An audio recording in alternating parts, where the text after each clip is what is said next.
Madame, Monsieur, bonjour et bienvenue sur Juste un débat, votre émission. Aujourd'hui, nous avons le plaisir et l'honneur de recevoir Monsieur Charles-Henri G. Maître Charles-Henri G, bonjour. Bonjour, Monsieur Toutou. Avec nous sur ce plateau, Monsieur Parfait Eyi. Monsieur Parfait Eyi, bonjour. Bonjour. Alors, nous sommes ici dans le cadre du dialogue national inclusif qui a ouvert ses travaux le 2 avril courant. Les travaux qui s'y déroulent sont particulièrement suivis par nos compatriotes. Maître Charles-Henri G, vous êtes membre de la commission réforme et organisation de l'État en ce qui concerne les réformes et la réorganisation de l'État. Quelles sont les grandes lignes des travaux que vous y avez conduits? Brièvement, vous pouvez nous faire un topo, si je peux m'exprimer. Bon, d'abord, il faut dire que les commissaires n'ont pas le droit de rendre public les travaux avant que ceux-ci n'aient été validés, publiés en plénière. Donc, je ne peux pas rentrer dans les détails. Ce qui m'a frappé, d'abord, dans ces discussions politiques, vous savez, nous avons une culture de discussion politique, ce que Alain Bernard, que vous connaissez, appelait la palabre post-électorale. Alain Bernard, c'est celui qui était président il y a quelques mois encore.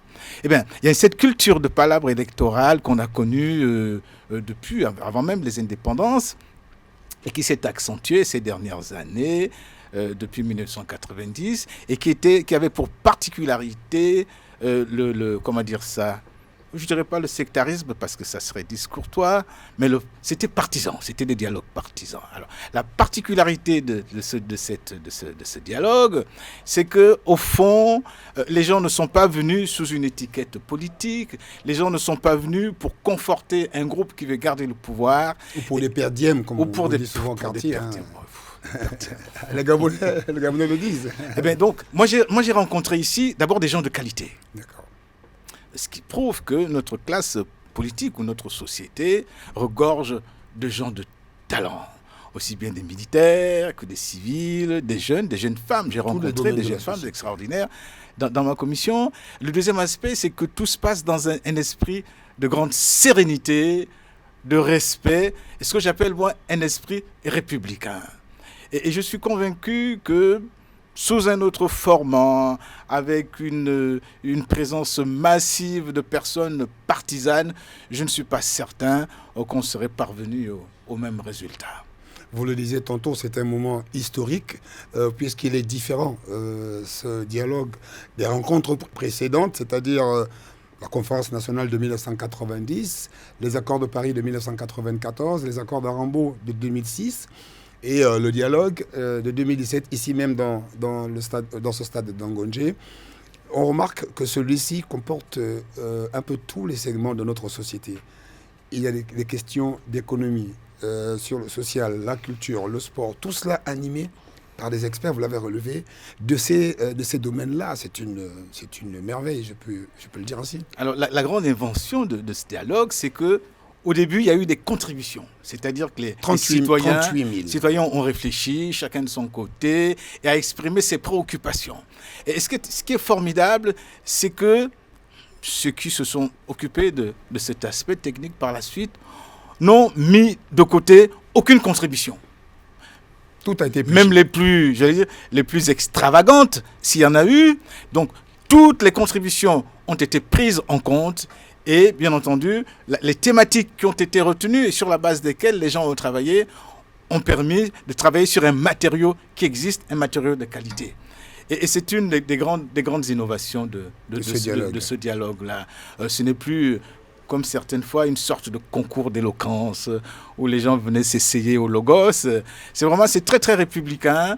Et moi, ce qui m'a frappé également, c'est que les gens se sont drapés, j'allais dire, dans l'étoffe de la République. N'est-ce pas, le manteau de la République, parce que les gens ont le sentiment que nous sommes à un tournant et qu'il s'agit de dessiner ce que sera notre société dans les 5 ans, dans les 60 prochaines années.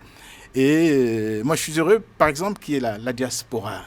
Pendant longtemps, la diaspora a été vilipendée parce qu'on était dans un contexte, effectivement, et beaucoup sont revenus avec courage parce que ce n'était pas évident de revenir.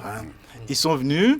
certains sont restés. Je ne dirais pas qu'ils avaient peur, mais peut-être qu'ils ont été trop prudents. Mais ceux qui sont venus ont eu raison de venir. Et quand je vois leur participation, je vois Washington, que je connais bien, je vois Yannick Ndomba, j'ai vu Laurie Comindon, j'ai vu Stéphane Zeng, qui sont à la tâche. Christian Bernard Récoula, Madame Mouketou. Oui, madame... Il y a une dame qu'on voyait souvent à la télévision avec des lunettes, Madame Madame Rebouka. Donc ce sont des personnes qu'on voyait sur les réseaux sociaux, qui étaient des militants, hein. Vous dites activistes, moi je dis militants, et qui ont parfois eu des positions qui étaient tranchées. Mais que ces personnes viennent dans l'inconnu, que ces personnes fassent fi de ce que j'allais dire, le principe même de précaution, c'est un courage. Vous l'avez dit, Maître G, le patriotisme a prévalu, mais ceux qui sont venus pour ce dialogue, que ce soit de l'extérieur ou ceux qui vivent au pays, ont dû se remémorer cette phrase de nos pères fondateurs, penser Gabon d'abord. Monsieur Parfait, et vous viviez jusqu'à il y a quelques mois en Turquie, où vous êtes établi depuis très nombreuses années, vous faites partie des pionniers des étudiants gabonais à être installés dans le pays d'Atatürk. Vous êtes aujourd'hui au Gabon, vous occupez une fonction dans le cadre de l'ARCEP. Vous êtes le directeur adjoint chargé des systèmes informatiques et du numérique. Alors, bon retour au Gabon sur un plan global d'abord. Merci. Alors, vous qui viviez en Turquie, les Gabonais, de plus en plus, effectivement, s'intéressent à cette destination, soit pour les études, soit pour des formations professionnelles, soit pour les affaires ou le business, comme on dit. Combien pouvez-vous situer le nombre de Gabonais qui actuellement sont établis en Turquie ? Alors, déjà, merci de me donner l'occasion de pouvoir parler un peu de notre quotidien en Turquie. Alors, je suis parti du Gabon en 2012. Je suis le premier étudiant ayant obtenu une bourse turque pour justement... Bourse coopération. Bourse de coopération turque, voilà. Pour cette destination. Et à l'époque, une fois que j'arrive, 1 an plus tard, je deviens le président de l'association des Gabonais en Turquie. Donc, à cette époque-là, nous étions à peu près 20 Gabonais. 20 Gabonais ? Oui, là, nous sommes entre 2012 et 2013. Et le chiffre, nous l'avons contrôlé tout le temps de ma présidence jusqu'en 2016. Alors, lorsque 2016 arrive, il y a le coup d'État qui a raté, qui avait échoué en Turquie. Oui, contre le président Recep Tayyip Erdogan. Et suite à ce coup d'État, il s'est lancé une opération de rapatriement ou d'arrestation des personnes proches du putschiste. Proche de quelle manière? C'est-à-dire si vous appreniez dans une université ou si vous travaillez dans une entreprise ou dans un magasin dont il était propriétaire, tout de suite vous étiez mis sur la liste rouge. Sur la liste rouge. Et aussi, il faudrait rappeler que ce dernier avait accordé des bourses discrètes à des étrangers, comme des Turcs d'ailleurs, un moyen assez exceptionnel à pouvoir vous endoctriner dans une sorte de comment on va appeler ça, islamisation assez particulière. Et donc, à l'époque, je tiens quand même à le rappeler parce que nous sommes en train de partir vers une nouvelle ère et c'est très important de rappeler cela. À l'époque, nous avions appelé ici une école turque, la toute première école turque, pas celle qui a été rénovée récemment, une première école turque qui était en quelque sorte une sorte d'ambassade bis. D'accord. Voilà. Alors, elle avait cette capacité de traiter avec nos autorités sur des questions d'investissement, mais aussi sur les questions de formation. Et donc, cette école appartenait à FETU. FETU, c'est le putschiste. D'accord ? Et donc, c'est par ce moyen-là qu'il arrivait à endoctriner un certain nombre de jeunes à travers le monde, d'ailleurs. Et lorsqu'ils ont signé le contrat avec, l'époque, on avait l'Agence nationale des bourses et stages. De ce genre de bourses et stages. Oui, à l'époque. Ah d'accord, avant que ça devienne l'agence. Avant que ça devienne l'agence, voilà. D'accord. C'était dans le cadre de pouvoir promouvoir des universités en Turquie. Et on voit une école turque, on s'est dit que c'est l'école officielle turque, mais en fait c'est une école privée. Et l'orientation, c'était directement dans les universités de FETU. Alors l'État gabonais accorde des bourses. Alors, bien, une fois qu'ils sont sur place, lorsqu'il y a le coup d'État, on arrête tout le monde. La question était surtout, ce qui concernait les Gabonais, c'était savoir d'où est-ce que votre argent vient. Comment trouvez-vous les moyens de financer vos études? Vos études. Et votre séjour Oui, alors ce qui est assez exceptionnel, c'est que lorsque les renseignements vont pour la recherche des informations, ils disent, alors vous dites que vous venez du Gabon, mais vos bourses sont payées depuis la France. Il fallait expliquer que BICIG, c'est Paribas paye depuis la France pour la zone Europe. Mais qui devait expliquer ça? Nous sommes des étudiants. Si vous n'étiez pas organisé en entité. Voilà, même pas. Il n'y a pas de personnel diplomatique à l'époque. À l'époque, nous avions M. Herman, qui est aujourd'hui le ministre. M. Herman Imongo, le ministre de l'Intérieur. Cet homme a été formidable. J'avoue que c'était assez difficile parce qu'à l'époque, je commençais l'activisme. Je tapais énormément sur lui, surtout sur cette question. Et il est resté diplomate. Il n'a jamais perdu le contrôle. Jamais perdu le contrôle, très ouvert avec le dialogue. Et ça a été vraiment exceptionnel, contrairement au ministre des Affaires étrangères à cette époque qui était au niveau du Gabon. Donc il fallait expliquer aux autorités turques comment nous faisons pour percevoir nos bourses depuis l'Europe, alors que nous venons du Gabon.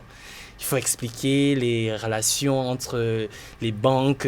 C'était compliqué. Nous n'ayons pas cette information et l'État ne communiquant pas avec nous, on a dû tisser des liens assez particuliers avec le gouvernement turc, dont moi par exemple. Et c'est comme ça que je me suis fait des relations, pour pouvoir expliquer et trouver des solutions qui ont permis à ce que les 16 Gabonais qui avaient été mis aux arrêts, accusation de terrorisme, je tiens à rappeler, ont pu être libérés, renvoyés au Gabon et relancer une autre bataille avec les bourses des sages, parce que quand ils arrivent au Gabon, on les prend, on les met à la DGR. Disant que vous êtes parti pour étudier, mais on voit que vous êtes allé faire le banditisme, vous êtes devenu terroriste, c'est ce que dit le gouvernement turc, et les renseignements turcs ne mentent pas. La question, c'est pas qu'ils disaient vrai ou qu'ils disaient faux. Ils avaient besoin d'informations. Tout à fait. Et malheureusement, notre État, n'ayant pas les éléments pour pouvoir expliquer, c'est ce qui a prévalu le fait qu'ils soient arrêtés. Ensuite, on a pu avoir gain de cause, ils ont pu être rapatriés du côté de l'Espagne pour certains, d'autres en France pour poursuivre leurs études. Donc en gros, c'est un peu l'histoire avant de commencer. De la communauté en Turquie. Oui, la communauté en Turquie entre 2012 et 2016. Parce que quand je commence l'activisme officiellement, je dépose mon tablier et je me lance entièrement dans l'activisme. Car c'était incompatible entre être président des étudiants gabonais et être activiste en lutte contre le système. Mais globalement, les Gabonais, en dehors des étudiants, excellent dans quel domaine? Les affaires, le business. Est-ce que c'est florissant pour eux là-bas? Je veux dire une chose. Il faut comprendre que la destination de la Turquie n'est pas facile pour tout le monde. Vous arrivez dans un pays où on vous dit on parle anglais entre griffes, mais personne ne parle anglais. Tout à fait. Vous apprenez une langue qui est l'inverse du français. Je dis bien l'inverse du français et un mélange de perse et d'anglais et de français. Enfin, c'est compliqué. Oui. Aujourd'hui, j'ai du mal à me réadapter. J'ai du mal à parler français. J'ai de plus en plus de mal à me réadapter enfant parce que je suis écan. Et parce que dans ma tête, lorsque je parle là, je suis en train de traduire les mots en turc en français. Alors, ce qu'on appelle l'apprentissage par immersion. Donc, j'ai dû couper mes ponts avec la communauté, la communauté francophone et anglophone pour pouvoir apprendre le turc. Ce qui fait qu'au bout de 3 mois, je parlais couramment turc, chose que personne n'a pu faire. C'était obligatoire. J'avais pas de choix. Soit tu réussis la langue, tu continues les études, soit tu l'échoues, on te renvoie au pays. À l'époque, c'était comme ça. Alors, nos jeunes qui arrivent aujourd'hui en Turquie, ils sont confrontés à 2 problèmes. D'abord, certes, la volonté de vouloir apprendre et la difficulté d'apprendre la langue. Alors, qu'est-ce qu'ils font? On est obligé de faire les affaires parce que c'est beaucoup plus florissant. On veut tout de suite gagner de l'argent. Dès qu'on a commencé à gagner de l'argent, on se dit pourquoi je vais continuer à l'école et puis je n'arrive même pas à m'en sortir. Il suffit de dire how much et puis c'est fini. J'ai fait mon business. Voilà. Donc, beaucoup sont arrivés dans cette optique-là. Si les études, ça ne marche pas, je m'investis dans les affaires. Et aujourd'hui, nous avons une plus forte communauté gabonaise qui va dans les affaires que dans les études, mais qui, à la base, venaient pour les études. Qui sont visibles à Aksaray. Qui sont visibles à Aksaray, un peu partout. Tout le monde fait du business aujourd'hui. Même si ce n'est pas vraiment, quand je parle en termes de rentabilité... Aksaray, marché principal d'Istanbul. On va dire marché noir. Mais marché principal, oui. Et comme aujourd'hui, tout le monde s'est lancé dans le dropshipping, un peu surtout après la période Covid, ce qui fait que tout le monde fait dans les affaires. Et à un moment donné, aller à l'école encore, ce n'est plus vraiment... une motivation. Ça, c'est ceux qui veulent gagner leur vie en faisant des affaires. Mais derrière ça, il y a aussi une autre catégorie des jeunes, c'est surtout les jeunes femmes. Études, oui. Les jeunes femmes, mais non, même pas pour les études. Des jeunes femmes qui sont arrivées dans un pays où toute activité est florissante. Donc le trafic est florissant, la prostitution est florissant, les business de tout genre est florissant. Et lorsque tu arrives et que tu te dis, bon écoute, je suis trop belle, pourquoi j'irai travailler, pourquoi je vais m'emmerder à apprendre le turc, excusez-moi de l'expression, mais on se lance dans un autre type de vie, la prostitution, qui est grandissante en Turquie, surtout des Africains. Parfait. On parle aujourd'hui à 80% des filles africaines qui sont dans la prostitution en Turquie. C'est dommage à déplorer. En même temps que c'est dommage, nous ne pouvons pas passer cette émission avec vous sans évoquer un moment de traumatisme dont beaucoup ne se sont pas encore relevés. Je pense à la jeune Dina, Dina qui a été arrachée à l'affection de ses parents et de tous les Gabonais dans des conditions macabres et déplorables. Comment avez-vous vécu ce drame, vous qui étiez sur place, et comment la communauté a-t-elle vécu ce drame? Je veux dire, ça a été traumatisant et difficile surtout pour moi. Pourquoi? Parce qu'en même temps, en étant l'un des anciens, sinon le plus ancien, parmi les jeunes étudiants, j'avais la responsabilité de protéger les miens, la responsabilité d'avoir une bonne compréhension de ce qui se passe au niveau des autorités turques et la responsabilité d'informer au peuple gabonais. Et lorsque c'est allé dans les réseaux sociaux et surtout lorsqu'on fait la confusion entre activistes et influenceurs, il est difficile de contrôler entre les gens qui sont ressortissants d'autres pays, qui ont besoin de créer l'audimat sur leur page, entre les Gabonais qui ont besoin de connaître la vérité, la famille qui est totalement déchirée. Et il faut donc avoir un discours responsable. Il faut mesurer, parce que l'objectif, ce n'est pas de satisfaire un côté, mais il faut satisfaire tout le monde, mais rassurer. Faire du sensationnel. Donc, au départ, quand ça s'est passé, je suis resté silencieux, parce qu'il fallait que je puisse avoir tous les éléments. Il faut comprendre que le système judiciaire turc est très difficile. Très, très difficile. Et surtout qu'en Turquie, lorsque vous ne pouvez pas vous exprimer, on ne vous écoute pas. Et lorsque vous pouvez vous exprimer, on vous respecte et on vous accorde de l'audience, la possibilité de vous exprimer.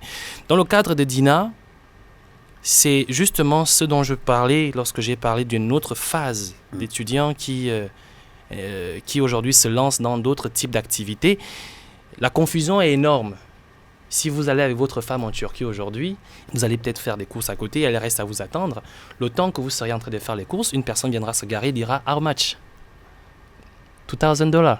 Comme pour dire que $200 et puis je te... Voilà. Oui, bien sûr, bien sûr. Parce qu'ils ont l'image de la femme noire comme étant... Et c'est parce que c'est comme ça que la femme noire se fait vendre aujourd'hui en Turquie. Donc il y a des femmes, excusez-moi de le dire, il faut le dire, qui vont pour faire les courses. Lorsqu'elles se rendent compte qu'elle ne peut pas compléter sa facture, elle propose d'autres services. C'est une réalité, c'est des choses que j'ai vécues. Donc aujourd'hui, toutes les filles africaines sont confondues entre celles qui vont pour étudier et celles qui vont chercher leur vie et celles qui ne le font pas forcément mais qui veulent vraiment s'en sortir. Et dans le cadre d'Edina, c'est ce qui s'est passé. C'est-à-dire que des gens l'ont approchée parce qu'elle était noire, elle était très jeune, en forme. Donc tout de suite, c'est une femme noire, elle est africaine, donc elle est accessible. Et puis, il faut dire que nos comportements et le leur ne sont pas pareils. Je l'avais expliqué dans mon live. Ici, facilement, tu dis à une fille, tu peux me donner ton numéro de téléphone, tu le donnes. Mais sans pourtant qu'il y ait un plus. Bien sûr. En Turquie, ce n'est pas possible. En Turquie, lorsque tu dis bonjour à une fille, si elle te répond, ça veut dire qu'il y a une chance de quelque chose.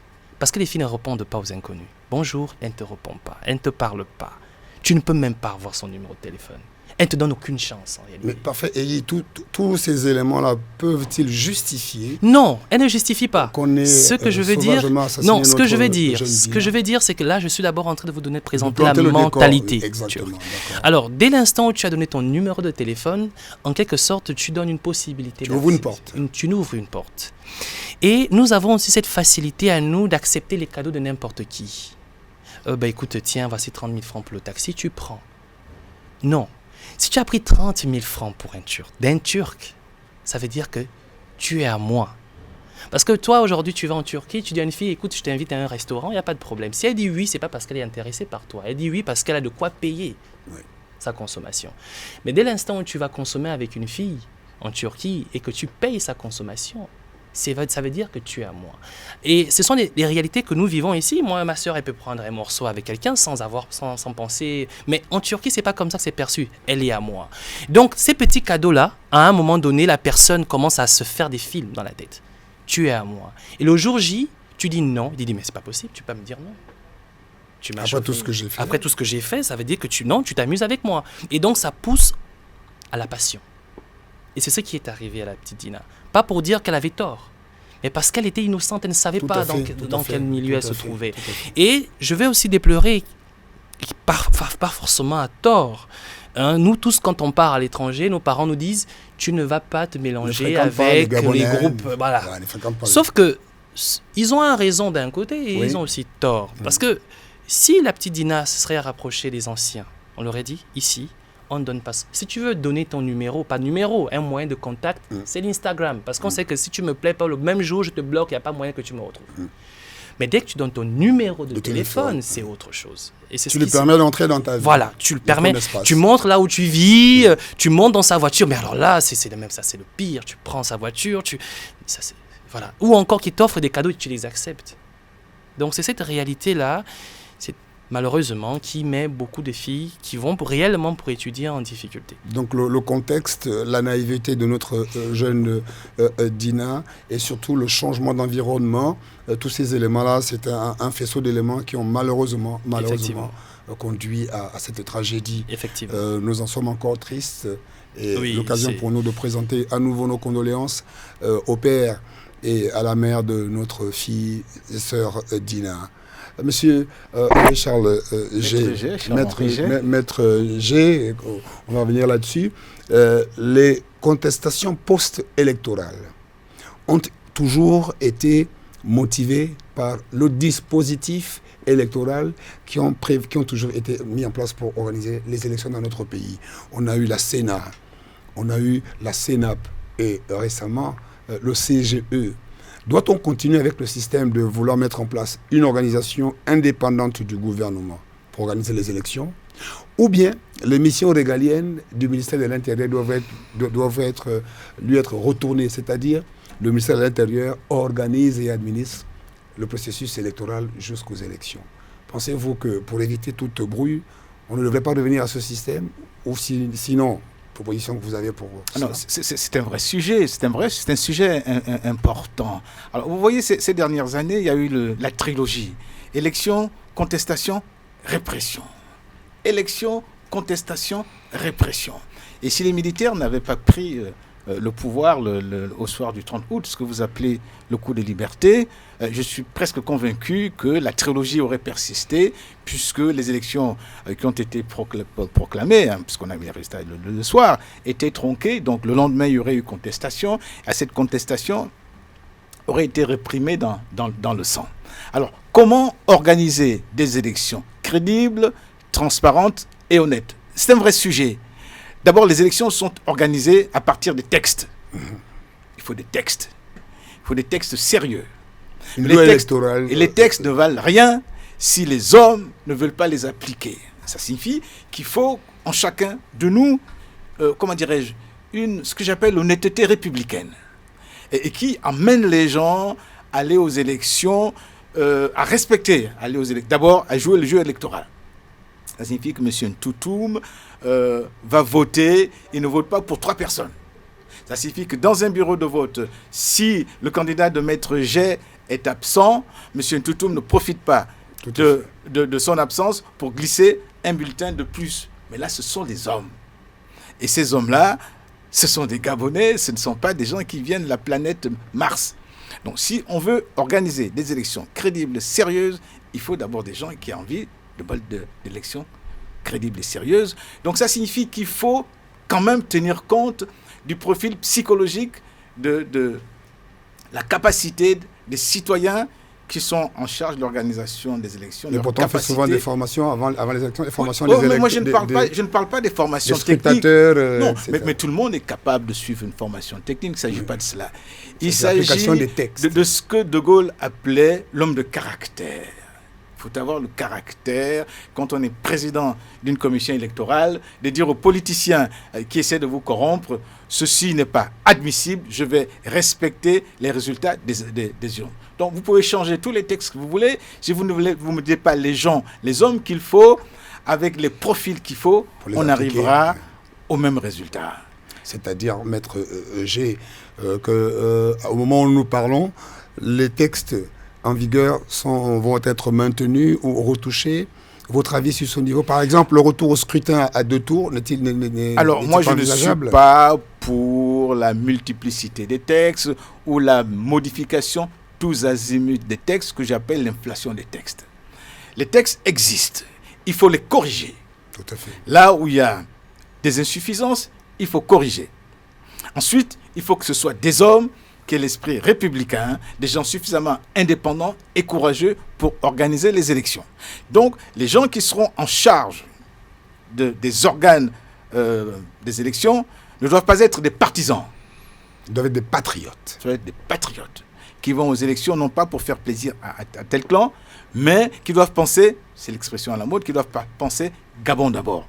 Mais ces gens existent, il faut les trouver, il faut leur donner des responsabilités et les moyens à la fois de l'indépendance et de mettre à leur disposition l'environnement qui leur permet de conduire un processus électoral qui soit fiable, viable et qui soit accepté de tout le monde à la fin du processus. Et de leur conférer la protection du droit, donc de la loi, qui doit le plus être impersonnel, mais le plus possible, pour que lui, c'est justement cette loi, lui permet de se dire, je n'applique, comme vous le releviez à l'instant, je n'applique que ce que les textes disent, qui que vous soyez, quoi que vous soyez en face de moi.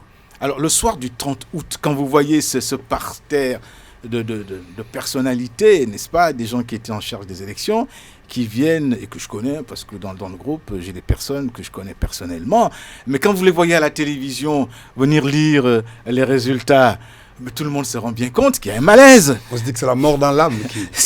Il y a un malaise. La mort dans l'âme mais là, ce ne sont pas les textes qui les autorisent à cette forfaiture. Ce sont les hommes. Ce sont les hommes avec un peu de cupidité, l'esprit de lucre, ce que les Romains appelaient l'animus furandi. Concussion. La concussion. Et puis le manque de courage, la pleutrerie, le manque de courage. Est-ce que physiquement, même si on ne voyait pas ça physiquement, est-ce qu'il n'y avait pas une espèce de pistolet sur la tempe qu'ils avaient? On ne peut pas voir, peut-être qu'on n'a pas 3 yeux. À partir du moment où vous acceptez des responsabilités et que vous êtes payé pour les assumer, il faut être capable de dire non quand c'est non. Sinon, on est des godillots.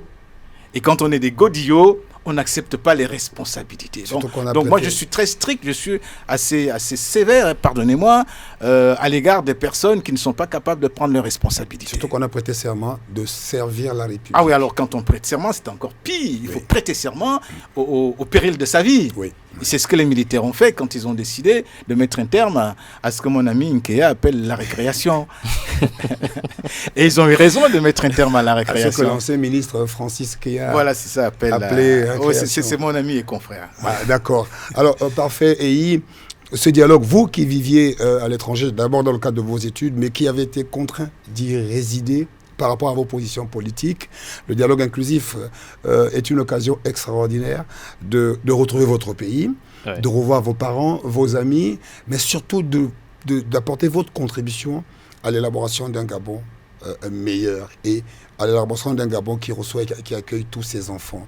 Qu'attendez-vous concrètement de ce dialogue? Alors, si on m'aurait dit 12 ans plus tard que je serais ici, j'aurais certainement dit c'est pas possible. Ce que j'ai envie de dire, c'est que en prenant part à ce dialogue aujourd'hui, en étant l'une des petites mains qui prépare tout, qui organise tout ça, chaque jour je me rends compte de la tâche qui est la nôtre et du poids et de l'importance. Prendre part à ce dialogue, c'est un grand honneur. Dans 20 ans, 30 ans, vous le direz. Dans 20 ans, 30 ans, je le dirai. J'étais avec Maître G. C'était incroyable. Je me pince encore. Effectivement, ce dialogue est l'occasion pour nous qui étions à l'étranger de pouvoir apporter notre modeste contribution. Je dis bien modeste contribution parce que, comme l'a souligné Maître G à l'entrée, en prise de parole, là, il y a des talents au Gabon et qui ont pris part à ce dialogue.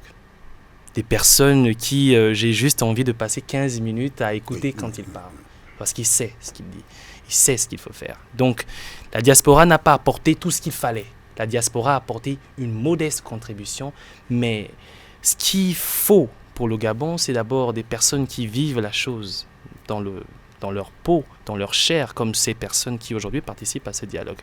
Nos attentes, Oui, on attend justement que la jeunesse soit écoutée, parce que la jeunesse, c'est l'avenir du Gabon. On attend que nos mamans au marché puissent travailler désormais dans des conditions meilleures. On attend que le jeune puisse avoir de l'emploi, du travail. On attend que nos parents puissent être rémunérés à la hauteur de leurs efforts. On attend tout simplement que le Gabon change. Et ce changement, c'est un processus qui est engagé, qui est un peu long. Et les attentes, elles sont énormes par rapport aux populations, au vu de ce qui se dit dans les quartiers. Parce que personne ne sait ce qui se passe. Aujourd'hui, on nous reproche de ne pas mettre sur la place publique les débats dans les commissions. C'est ce qu'ils disent. On parle des questions de souveraineté. Et pour cela, on a le droit de dire des choses entre nous avant de pouvoir présenter cela. Donc je crois qu'aujourd'hui, il faut peut-être expliquer aux gens la raison pour laquelle on procède ainsi et l'importance que cela a de faire ainsi. Tout le sens que le type de plateau que nous vous proposons existe. Madame, monsieur, juste un débat. Aujourd'hui, recevait monsieur Parfait Eyi, notre compatriote qui est venu de Turquie pour y participer. Maître Charles-Henri G, était également notre invité. Nous nous retrouvons la prochaine fois pour un nouveau numéro de Juste un débat. Merci.